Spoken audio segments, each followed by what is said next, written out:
I've done some sharing. By all means, y'all continue to share. Any comments or questions, feel free to let us know. But I am Jay Ducote, and I signed a book deal with the LSU Press years ago, and I have continued to stay busy and continued to do reasonably monumental things, Food Network star and opening restaurants and launching my barbecue sauce and all sorts of other stuff. And it just kind of seemed like every moment that I had to actually work on this book and write the book got gobbled up by other things going on in my life, and then it was always another adventure and another story to tell, and so it was always a little bit daunting to me to kind of say, when do I draw a line in the sand and say, this concludes book one, and now we can start the second one. So at some point, a little over a year ago, almost 2 years ago, probably, with the help of Cynthia Lejeune Nobles, who co-wrote this book with me, we got started on really the meat of the book. Fortunately, it is a cookbook. It is Jay Ducote's Louisiana Outdoor Cooking, and a lot of the book is recipes that I have written, that I have developed, that I have cooked on Food Network shows, that I've done at tailgate parties or at the James Beard House in New York. And so a lot of these recipes really started to come together. And then I knew I wanted the book to also have a good bit of narrative, a good bit of the story of my life, a good bit of stories from tailgating, from teaching high school to cooking at the James Beard House, and certainly Food Network shows that I've been on, Chopped and Cutthroat Kitchen, Food Network Star, and Beating Bobby Flay. And so that was kind of what we put together, and Cynthia and I got together on multiple occasions, and I was able to just kind of tell her the stories, and then she would take those interviews and really compose it into organized and meaningful prose for the book. And then we would kind of go back and forth on different edits and everything. And so it was a process. It was a journey. It was definitely one of the most difficult projects that I've ever taken on. Certainly, I put more time and energy and effort into it than I did my master's thesis when I was at LSU studying political science. And it's something that I'm very proud of. So I'm happy to be here today live with the LSU Press to talk about my first book, Jay Ducote's Louisiana Outdoor Cooking. If y'all have any comments or questions, feel free to drop it in on our Facebook live stream. I will be able to see it. And thanks to LB from the LSU Press, she's helping moderate this as well. So we will continue. So I was born in Baton Rouge. I grew up in Sugar Land, Texas, outside of Houston, second grade through high school. And so my family, my dad is from Avoyelles Parish. A lot of the Ducotes out there are Avoyelles Parish roots. He's from Cottonport, Louisiana. My mom was from Baker and the Baton Rouge area. And I really lived, I grew up at hunting camps and fishing trips with my dad, and I grew up with two great grandmothers, my mama and my granny, who were excellent Cajun cooks. Mama could fry a catfish like no other, and Granny's cuisine was a little bit more like French country rustic, I would say. She did some great pork steaks, and she did a really great dirty rice. She probably my favorite things that she made were her cinnamon pecan rolls, and the recipe for that is actually in this book as well. I did those as a dessert at the James Beard House. So that was kind of my childhood and my background, and my first inspirations for food. When I lived in the Texas area, the Houston area, my dad was a big deer hunter, still is, and we did a lot of deer hunting in South Texas, where we were surrounded by mesquite trees, and we would cook over open fires that were burning mesquite, and we would cook anything from the wild game that we killed to just bringing steaks and pork chops and ribs and things like that to cook over those open mesquite fires. And that's really when I fell in love with outdoor cooking and grilling and barbecue. And then my parents met at LSU. I grew up a Tiger fan. I always wanted to come back to Baton Rouge and be an LSU Tiger. So I enrolled in LSU. My first year was the fall of 1999, and the very first tailgate party that I went to, my cousin had a tailgate party set up, and so I get to that tailgate party, and he hands me our grandfather's old barbecue utensils and said, "Here, freshman, you're in charge of the grill."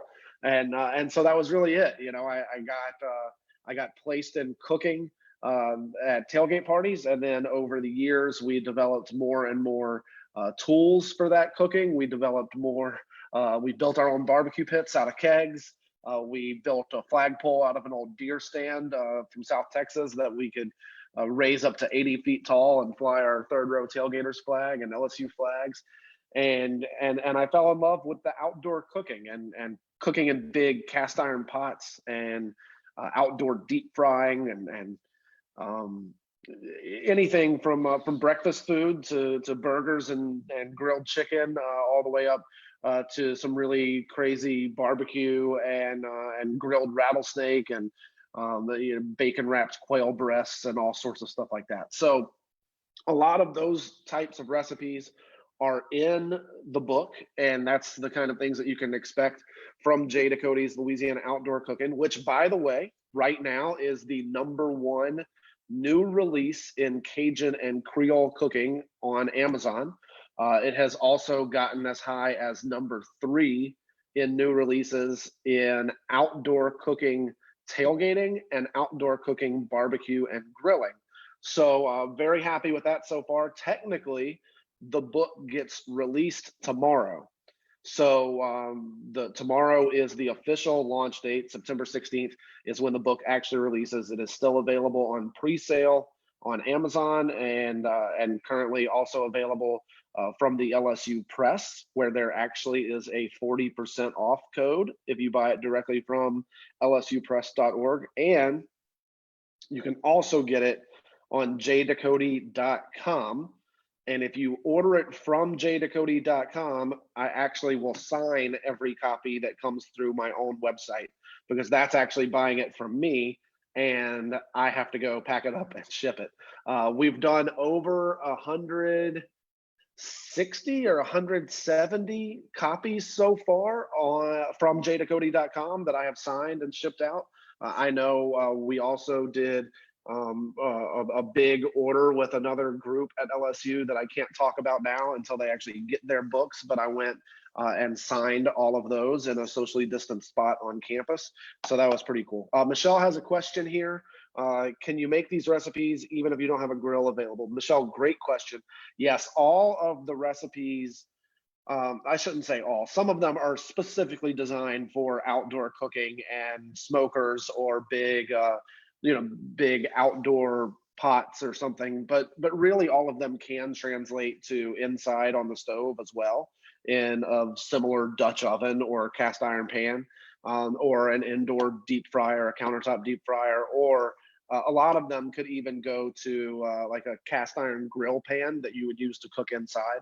Just make sure you're well ventilated, or make sure that you have a good hood system to keep it from smoking up too much if you're cooking inside. But you don't want to set off any smoke detectors and fire alarms. But generally speaking, yes, a lot of them can be adapted to inside cooking. And a lot of them can also, they're meant to be done on a lot of the recipes that call for an indirect heat outside. Well, really, that's kind of the same thing as using an oven inside. You just wouldn't get the natural flavors of the charcoal or the wood if you do that. But there are a lot of recipes that really do well for that purpose. So Jay Ducote's Louisiana Outdoor Cooking with Cynthia Lejeune Nobles, and Cynthia was certainly a huge part of this book. We'll get into it a little ways. This is the page that I sign it on it. This is actually it's a very nice picture that the LSU Press got in here of an apron that I have been cooking with. It's like this burlap canvasy apron that I've been cooking with for a long time, and you can actually see some of the charcoal stains, and that's probably a barbecue sauce stain up here, because this is an actual photograph of an apron that I use all the time. And then you have Jay Ducote's Louisiana Outdoor Cooking. A lot of the color scheme that we used in here is actually very similar to my barbecue sauce line. So I do JD's Louisiana barbecue sauce, Louisiana molasses mustard, spicy and sweet barbecue rub, and some other products. And a lot of this red color scheme kind of comes from that. And then that's kind of another shot of the apron with a little pocket here. Let's check a question real quick. Laura asks, if you're excited about the beginning of LSU's football season soon, how are you going to tailgate during quarantine? Great question. Yes, always excited about football season. Always excited to watch the Tigers play. It's going to be really weird not tailgating before these football games. I do have some other things lined up. I actually am working to open on Burbank in time for the first LSU game, so in just a couple weeks. And I'm going to be doing a live remote there on the radio on Eagle 98.1 as part of their game day radio broadcast.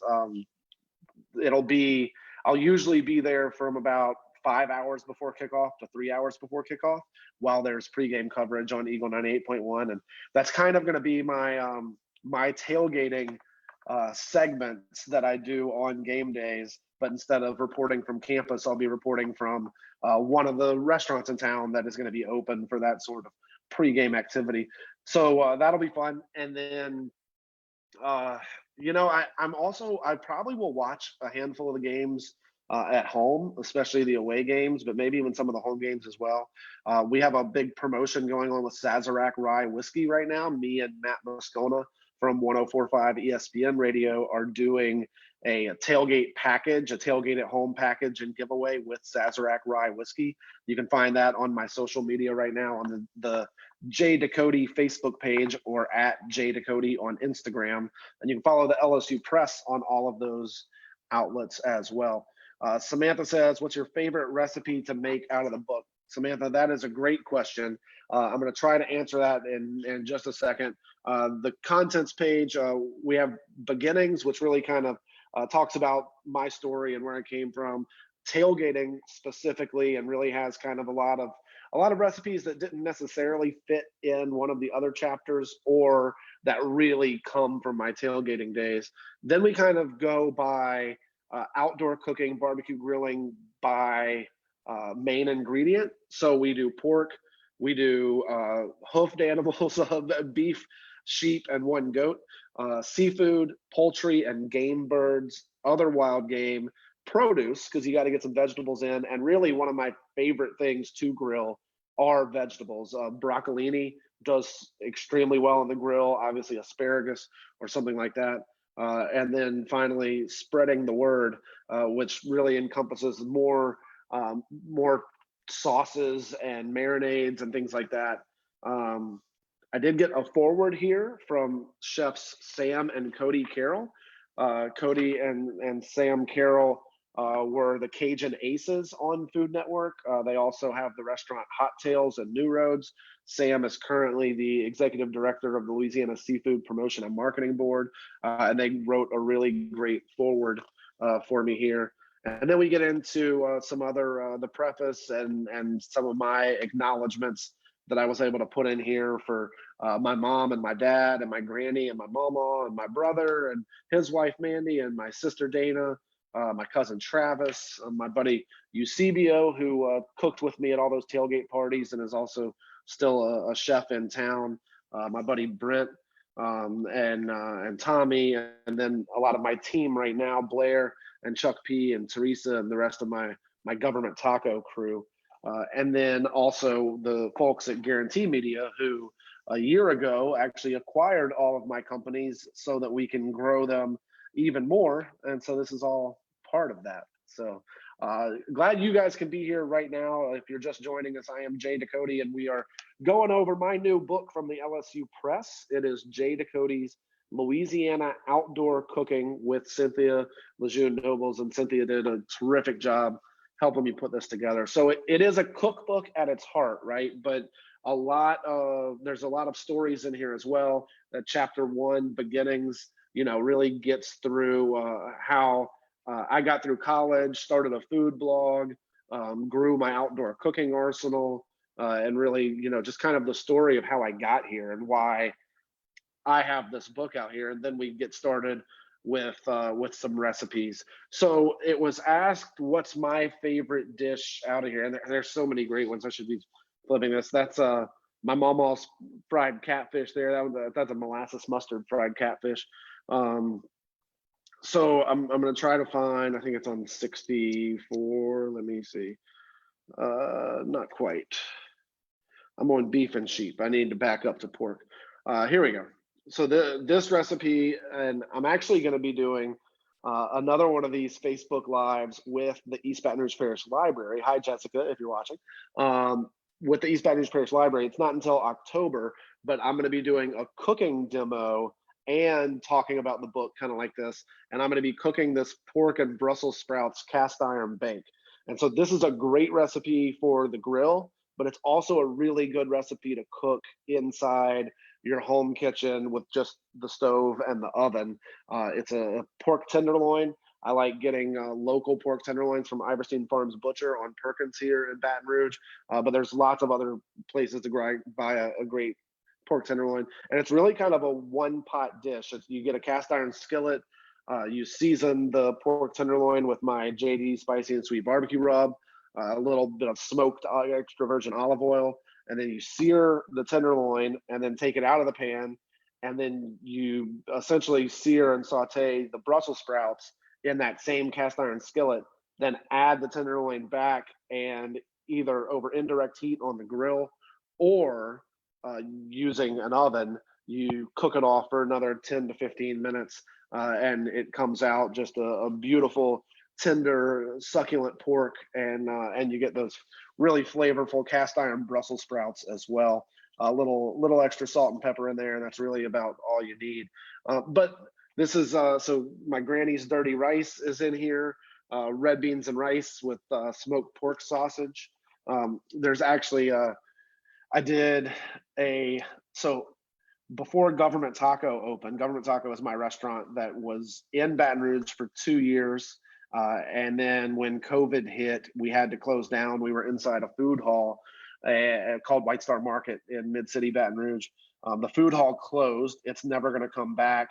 Fortunately, we had already started construction on our new restaurant, and that is getting set to open probably sometime in October. So that's what we're hoping for. And we'll have my taco shop back up, Government Taco. Well, before it opened back in early 2018, I wanted to take my team to do a little taco research. So we planned a 2-week-long road trip around Texas to Houston, down to McAllen and the Rio Grande Valley, to San Antonio, Austin, College Station, and the Dallas area. And we did this loop around Texas doing taco research. I know it sounds like a horrible job. Nobody would want to do that. Well, at the time, my restaurant wasn't open and I didn't have financial backers. And so I was just trying to find a way to keep my people employed while we took a 2-week road trip around Texas. Really just, how do we even pay for this road trip, right? And so we had this idea of bringing Louisiana to Texas. So we actually came up with this Texas red beans and rice tour, where we set up 5 different red bean and rice pop-ups at breweries around the state of Texas so that we could do an event, sell 200 plates of red beans and rice at 5 different breweries for $10 a plate, bring in, and we probably ended up bringing in $7,000 to $8,000, something like that. But it paid for the trip, it paid for my employees, it paid for the tacos, and we got to do some other pop-ups with some other chefs, and it was really a fun way to do it. I would love to be doing more stuff like that, but it's been busy times lately. Krista asks, where can you buy the rub? Great question, Krista. The JD's Spicy and Sweet Barbecue Rub can be found at jducote.com. You can buy it there. You can also get the barbecue rub at a lot of local stores around here. So Associated Grocers has it, which is going to be your Calandros and Ralph's and Reeves, High Neighbor, and Alexander's and Matherns and Oak Point Fresh Market and Bedar, anywhere around Baton Rouge, and then even in Champons and Lafayette or Dorniacs in New Orleans, really across South Louisiana. If you're in an Associated Food store, they should have it, or they should be able to have it.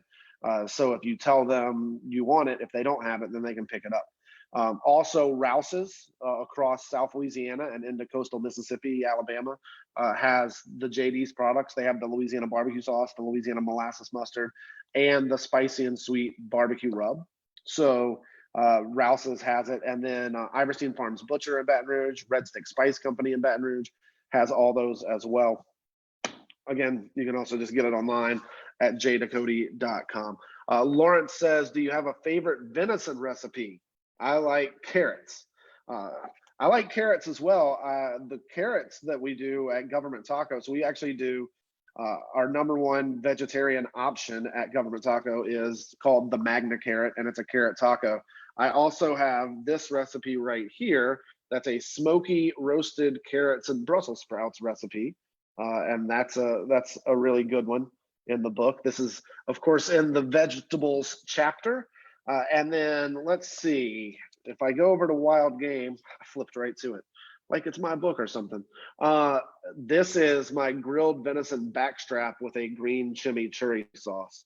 And so this one is it's taking a venison backstrap, which is really, the prime cut of the venison, giving it a nice little sear, and cooking it off, and then using an Argentina style chimichurri sauce that works so well with that bold red meat. One of the keys to venison, especially if you're cooking the venison tenderloin or the backstrap, is to just not overcook it.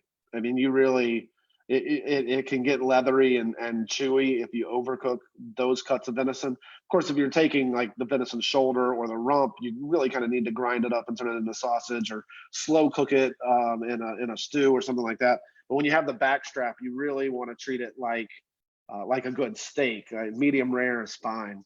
And that's that venison recipe that's in there, one of my favorites as well. Some of the other wild game, we have some venison grillades in here as well, rabbit stew, grilled rabbit, buttermilk fried rabbit.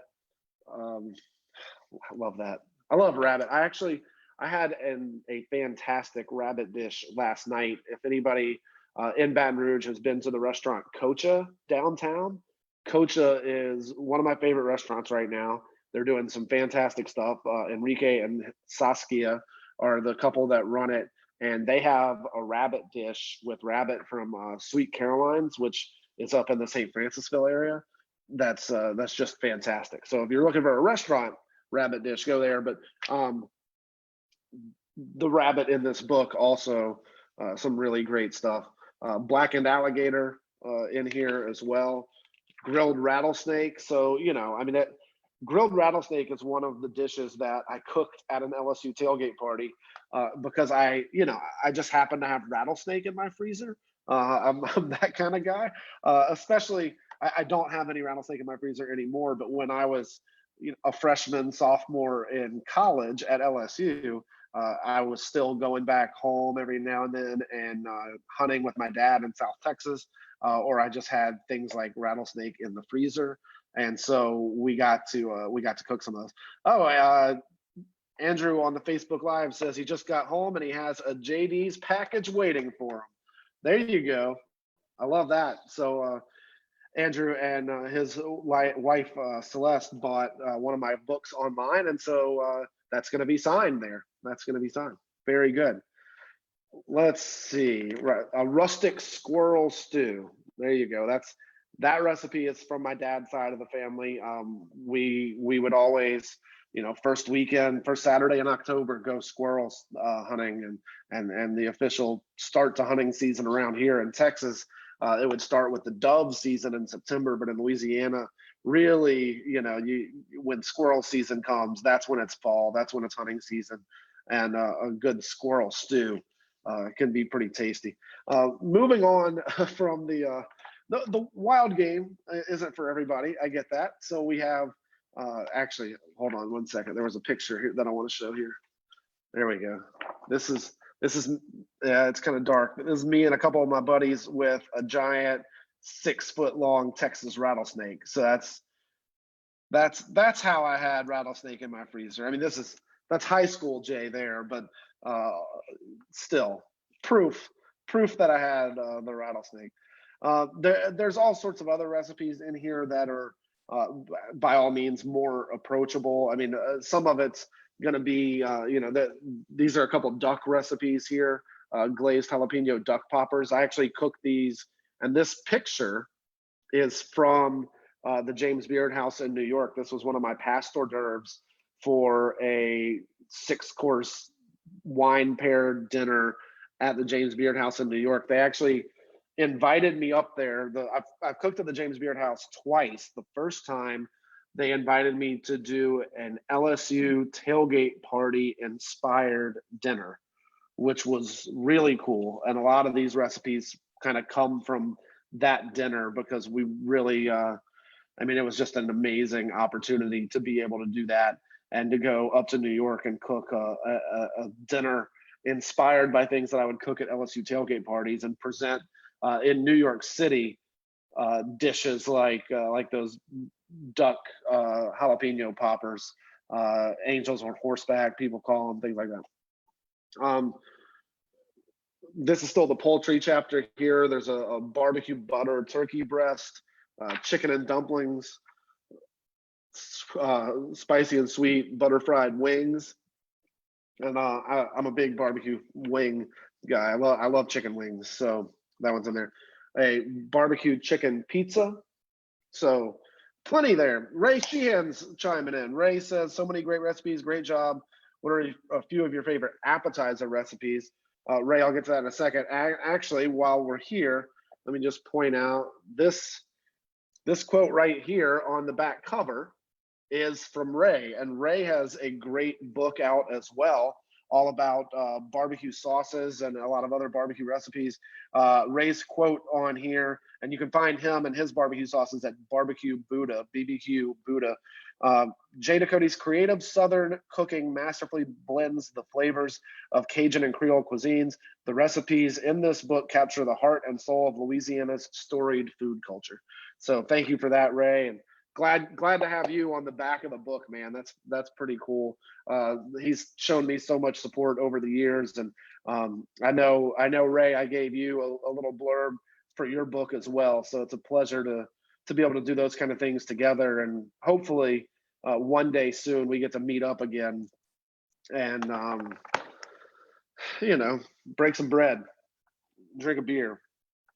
Also, this recipe, I'm going to get to that appetizer question in just a second. This recipe on this side is this is the dish that started it all for me. I mean, truly the dish that started it all. It's my Blackberry bourbon bone-in Boston butt.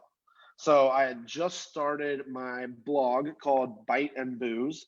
That started in 2009, summer of 2010. I submitted this recipe to a tailgating cook-off, and it ended up getting selected to represent LSU in that tailgating cook-off. And then the first time I ever did a TV cooking demo, it was this recipe. When I really learned to harness the power of social media and Twitter and Facebook. Instagram wasn't even a thing then. To kind of promote some stuff, it was through this, because there was an online voting portion, and the top 3 in the online voting all got to actually report to a cook-off on LSU's campus for the LSU Ole Miss game. And so I did this Blackberry bourbon bone-in Boston butt. It's a pork shoulder, a Boston butt, a pork shoulder that is injected with a mixture of honey, bourbon, and blackberry jam, and then rubbed on the outside with a blend of Cajun seasoning and brown sugar. Or you can use my spicy and sweet barbecue rub now. And then it also, well, then you smoke it for 12 hours or so over Louisiana pecan wood, and that's how you get that. Appetizer wise, this is going to be out on the tailgating portion of the book. The Crawfish Étouffée Arancini over here. That's a fun one. Essentially, you could do this with leftover crawfish étouffée and rice, or you could intentionally make it. But essentially, like you would make a boudin ball, you just make it out of crawfish étouffée and rice, and then let that kind of congeal or solidify, cool it down, ball it up, batter it, and fry it, and you get little crawfish étouffée balls. I've also done the same thing, and actually one of the things I did also in New York at the James Beard House as the past hors d'oeuvres or appetizers there was doing that same thing with red beans and rice. And we had actually previously done that dish at an event in New Orleans called Hogs for the Cause. So Hogs for the Cause is this epic New Orleans pork cook-off, and they always have a pork pourri category where anything goes as long as it has pork. And then one year they also had Camellia red beans as a sponsor. And so we needed to use red beans. And so we did a deep fried red bean and rice with sausage and ham hocks and all that stuff in it, ball. So like a boudin ball, but it was red beans and rice. And so then I did that same thing at the James Beard House in New York, and it worked out really well. Another one of my favorite appetizers, sticking in the crawfish side, the Cajun crawfish bread. If you guys have ever had the crawfish bread at Jazz Fest, it's pretty similar to that. It's kind of my take on that, but that's a really good party dish and feeding a lot of people. It's a good one. There really are so many great recipes that I'm really proud of in here. There's even a few cocktails in here. Strawberry basil bourbon smash is one that I actually made on Food Network Star. The Louisiana Bloody Mary that has some great flavors to it and uses some different vodkas and such.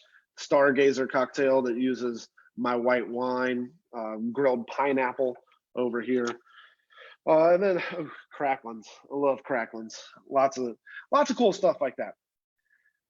Oh, this was a dish, this crispy pig ear salad with molasses mustard vinaigrette. Now, a lot of people might be saying, Jay, did you really just say crispy pig ears?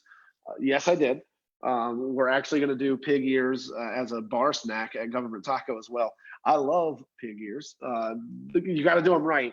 But we used my molasses mustard, my Louisiana molasses mustard, which I came up with on Food Network Star and now have it bottled. We use that as the mustard ingredient in a vinaigrette. So it's kind of like a honey mustard vinaigrette, but it was my molasses mustard vinaigrette, and use that as a salad dressing, and had the crispy pig ears kind of be the protein / the crouton on that salad. I did that at an event in the Texas Hill Country, and then have been able to keep that going. So that's a fun one. As far as a little bit of beef goes, some grilled ribeyes with herb butter on there, marinated and grilled New York strip steaks. I love a New York strip. I love a ribeye as well.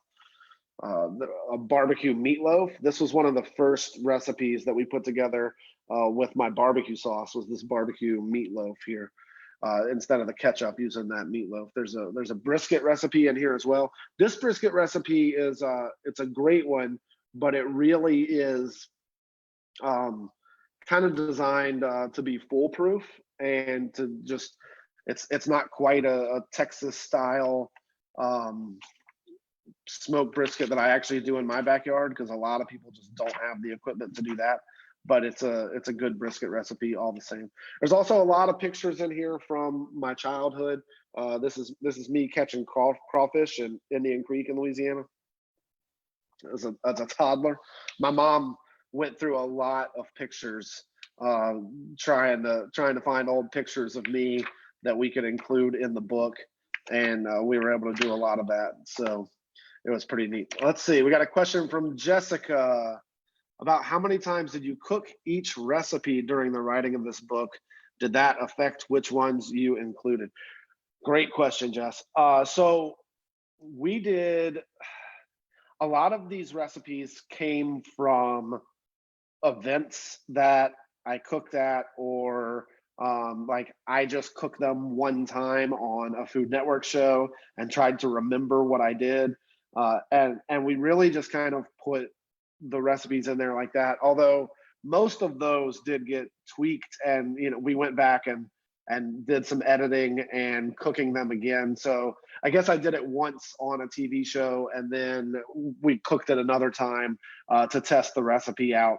Some of them are true cookbook recipes that I would say, were absolutely designed and gone over multiple times to really nail down that recipe. Like, this is my crawfish étouffée, and I probably cooked that one 5 or 6 times to really measure and make sure that I had those flavors and the directions to where it should come out how I really want it to come out. So that's a pretty well tested recipe.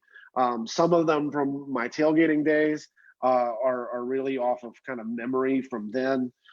Some of them from all the ones that were from dinners that I did at the James Beard House or something like that. Those were super well tested, extremely well documented, and we really put a lot of work into that because I was cooking that dish at the James Beard House in New York. So we didn't want to do it with guesswork. So they're all a little bit different.